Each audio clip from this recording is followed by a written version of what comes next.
1, I believe. Anybody smarter than me? Most of you are, because you don't practice law. Thank you. We know all that. But we've been doing it since then.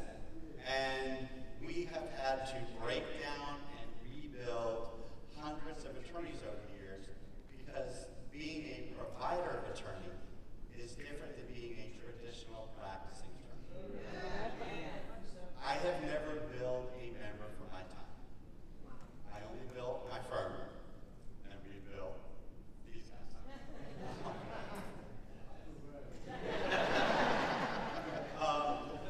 And it's a different practice, because the stuff that I hated doing as a lawyer, convincing them to hire me, billing them, collecting from them, and then of course, when they don't pay, reminding them that I'm not going to do this work until I get paid. That's out of my equation.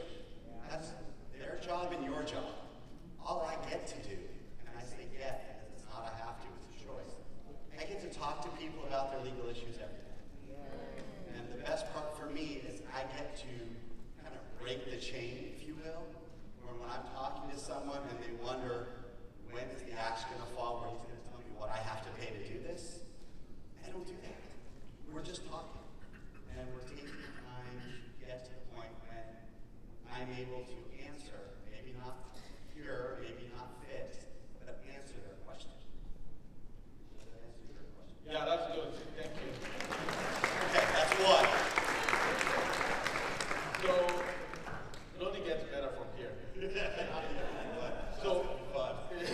So David, California is a large state. Yes. And you and Madden Associates get to cover all of California. How do you do that? And how do you ensure that, irrespective of where our members are located in the state of California, you're able to provide them with the legal service they need? The best part is the laws in the state of California are the same no matter where you are, which means one state, one code of law. So whether I'm based in Los Angeles, San Diego, Sacramento, San Jose, Bakersfield, it doesn't matter. The law is the law. How do we handle it? You already know the answer, but I told it to you. We invest in our own firm. Translation, we spend money. We hire lawyers. We add people working in our call center. We improve our personal technology and our firm technology. As you saw those wonderful 4 groups he has up there, and it's been a lot of fun. The stuff that you don't see is the other stuff that's going on behind the scenes, where we are constantly working to improve the tech behind the work we do. I've worked with Legal Shield on expanding my call center. I've worked with Legal Shield on improving our phone systems so that people have better communication, not to you, but for us to be able to track things better, understand things better, get better reports, get better data. Because the more data we get, the more we can learn how we're doing it and where we can make our own tweaks, let alone for nationwide tweaks, if you will. So we just hire more people. You'll see our ads are out there. We're talking to people, we're interviewing people. Just because the lawyer sends us their resume doesn't mean they're the right person for the job. You've got to make sure they can talk. Now, I'll warn you, I've been doing this for a long time. I've missed a few times, and then sometimes someone we didn't think was going to be good turns out to be great. It's a question of working with the attorneys, getting more personal with the attorneys, and then building them up to the point where they love doing this job, because this is it.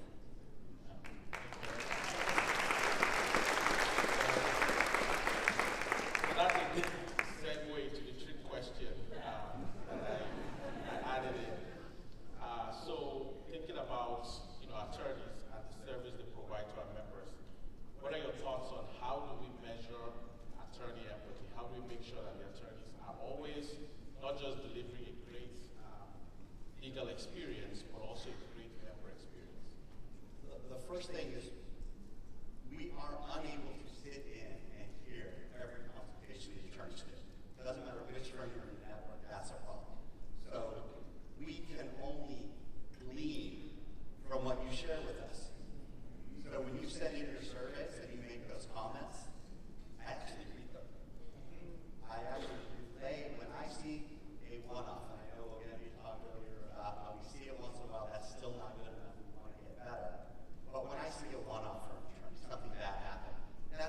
isolated moment. When I see a trend, that's the, hey, we got to jump on this right now. Let's talk to the person and see what's going on moment. When I see that trend not being resolved, that's the, there's a better job for this person. I have not had that problem. That's why I'm still here. So we use the data that we're given. So one thing we do to measure empathy is to find other sources of that. We look at your service. We look at the MR files. We look at even the comments or the emails or the associate things that get sent into us. Anything you say, I see. Don't always like seeing it. Some people have had the fun of having that conversation with me, possibly through a text message, when I sounded slightly defensive. I'm not saying that person's in this room. Very defensive. She knows.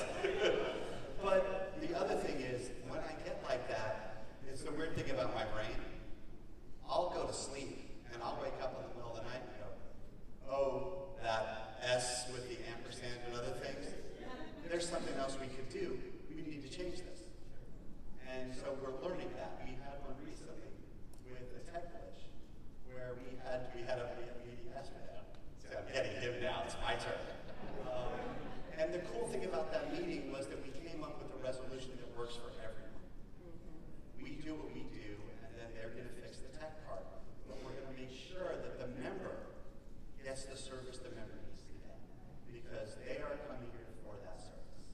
And as long as we can remember that the important part of this job is to help to provide a service to your members and my members and Legal Shield's members, then we're doing our job right.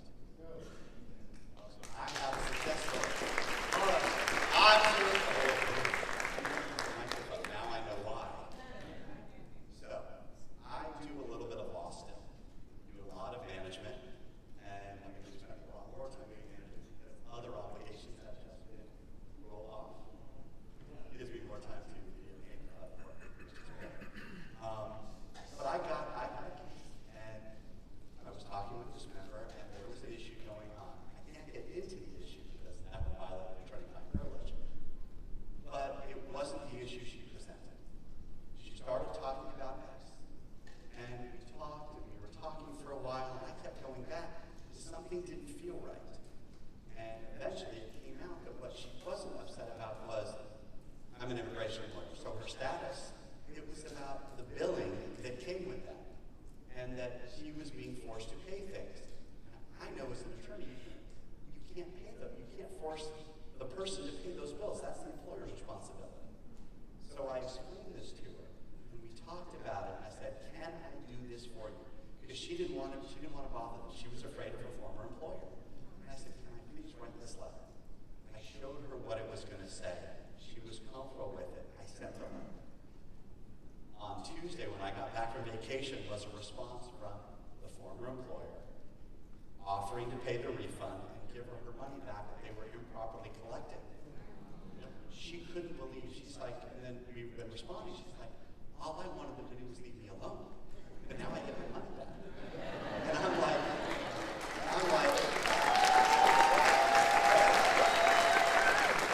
here's the hard part with being a lawyer. I don't get any of it. It's hers. So with your membership, when we send out a letter, it's yours. We don't take a piece of that. And I know that's the opposite of what lawyers normally say.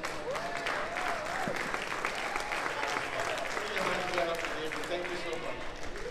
So I just want to round up by saying two things. One is you have, I'll say three things. The first is that we're all in this together, and it's going to take all of us to deliver an OMG exclamation point experience. And then the second thing I want to say is that you have a huge team of customer passionate people, home office, who are focused on just one thing and one thing only, and that is the member experience.